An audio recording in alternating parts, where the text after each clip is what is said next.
FPI sendiri, tanggapan atas kebijakan OJK yang mencabut izin dari Tanifan sendiri ini seperti apa, begitu Bapak?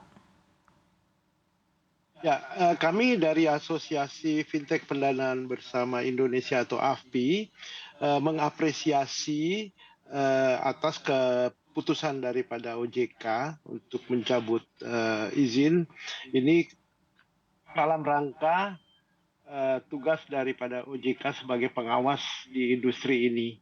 Dan tentunya kami juga berharap agar industri ini dapat lebih sehat dan berkesinambungan. Tetapi atas pencabutan ini sebenarnya tidak terlalu mempengaruhi bisnis daripada agritech ke depannya. Mungkin itu, Mbak. Oke, baik. Tapi ketika FPI melihat begitu ya tadi berkaitan dengan hal yang dilakukan oleh Tanifan sendiri seperti apa begitu ya, sehingga memang ini perlu menjadi kasus ataupun juga pelajaran bersama secara umum. Seperti apa Pak Encik? Ya, ini sebenarnya memang ranah daripada OJK sebagai otoritas yang mengawasi semua industri fintech peer-to-peer yang berizin tentunya. Dan untuk kasus detailnya, kami belum mendapat informasi yang lebih detail dari OJK, tetapi karena ini adalah anggota kami dan terus terang aja sebelumnya kita sudah selalu berdiskusi dengan pengurus dari Tanifan. Jadi ranah tentang kasus apa yang terjadi di Tanifan itu adalah domain dari OJK itu sendiri. Begitu mungkin, Mbak. Oke, baik. Baik, kemudian saya akan ke Pak Izudin. Dari Anda sendiri juga seperti apa tanggapannya begitu berkaitan dengan hal ini, dan mungkin ketika kita lihat juga dari permasalahan yang Anda juga sudah pahami begitu ya, seperti apa sejauh ini sehingga akhirnya sekali lagi bisa menjadi pembelajaran juga untuk di sektor agritech tentunya, seperti apa? Ya, baik, terima kasih Mbak. Jadi memang kita harus apresiasi putusan OJK untuk mencabut izin dari Tanifan. Karena memang ini sudah sangat meresahkan masyarakat. Paling tidak kita tahu bahwa kejadian ini menyeruak dalam 2 tahun terakhir, di mana pada 2 tahun lalu itu tingkat kontestasi itu sudah 50%, KWP 90 ya, tingkat kontestasi 90, atau mungkin orang kenal dengan MPL, itu dalam 90 hari itu sudah 50%. Bahkan awal 2023 itu sudah 63%. Jadi memang ini sudah sangat meresahkan bagi masyarakat luas, dan juga ini artinya sudah banyak juga yang menggugat begitu, dan memang harus ditindaklanjuti. Dan saya juga apresiasi OJK sudah melakukan tindakan sesuai dengan prosedur, artinya sudah dikomunikasikan, kemudian juga sudah diberikan sanksi administratif, dan selanjutnya ada PKU juga, pembatasan bagian usaha, hingga pada akhirnya setelah semua tahapan itu dilalui dan memang belum ada tindak lanjut dari pihak Tanifan, maka memang sudah sepatutnya bagi OJK untuk mencabut izin dari Tanifan itu.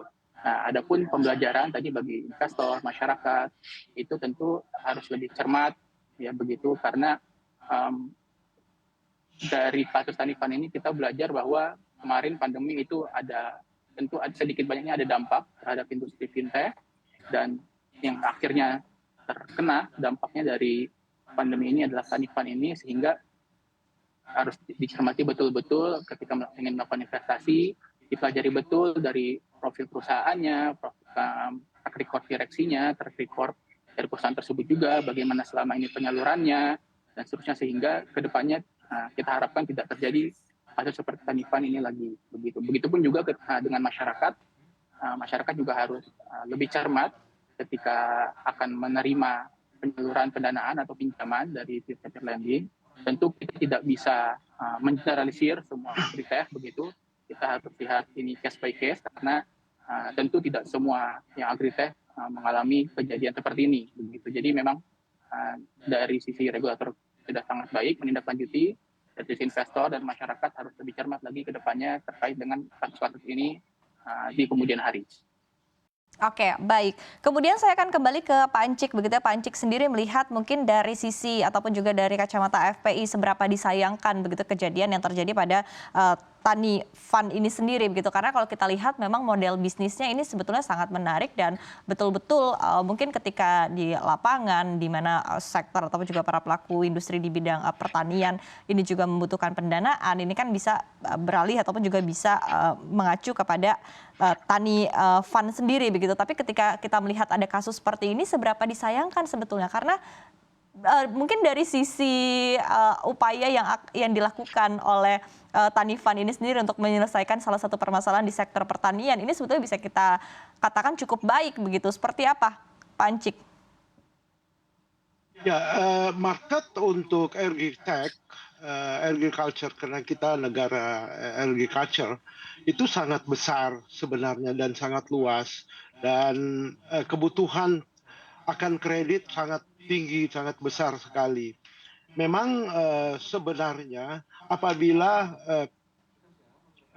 penyelenggara ataupun Tanifan melakukan dan melaksanakan sesuai dengan kredit risk management yang baik, ya prudent dan comply, saya rasa hal ini tidak terjadi. Jadi itu yang dari hasil pemeriksaan OJK banyak diperoleh penyimpangan-penyimpangan itu. Nah, sepanjang sebenarnya kalau credit risk management, risk control, credit scoring, dan sebagainya itu dijalankan dengan benar dan mengikuti aturan dari OJK dan tentunya mengikuti credit based fundamental, saya rasa tidak ada masalah dengan sektor bisnis ini. Karena sektor bisnis ini sangat luas, tetapi harus diingat sektor bisnis ini sangat unik.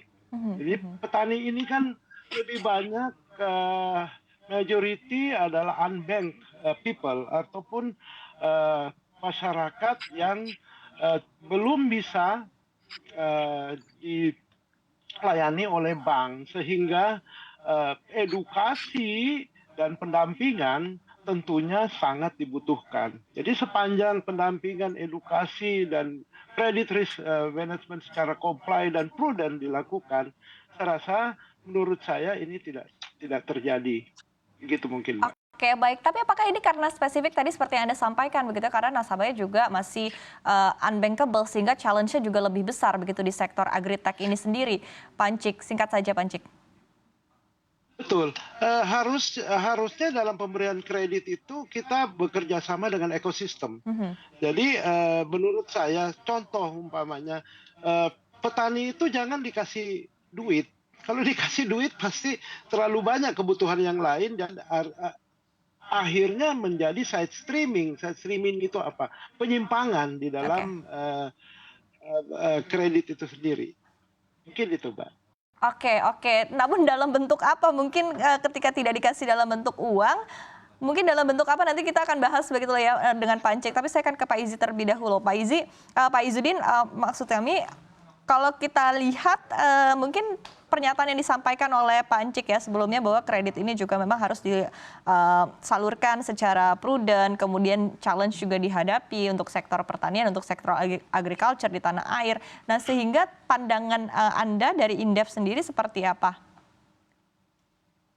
Ya, memang satu Tani Fund itu ataupun seluruh pelaku fintech itu harus menerapkan good corporate governance ya, artinya GCG itu harus diterapkan. Kemudian juga dari sisi GRC ya, governance risk and compliance juga harus diimplementasikan. Jadi itu yang memang harus jadi dasar, jadi fondasi bagi seluruh pelaku usaha di fintech khususnya itu untuk bisa menerapkannya. Kemudian juga terkait dengan credit scoring-nya juga begitu, credit assessment itu juga belakangan kan sudah kita tahu bersama bahwa ada yang berkembang bernama innovative credit scoring, di mana itu juga bisa menjadi salah satu aspek untuk meningkatkan penilaian begitu, credit assessment begitu yang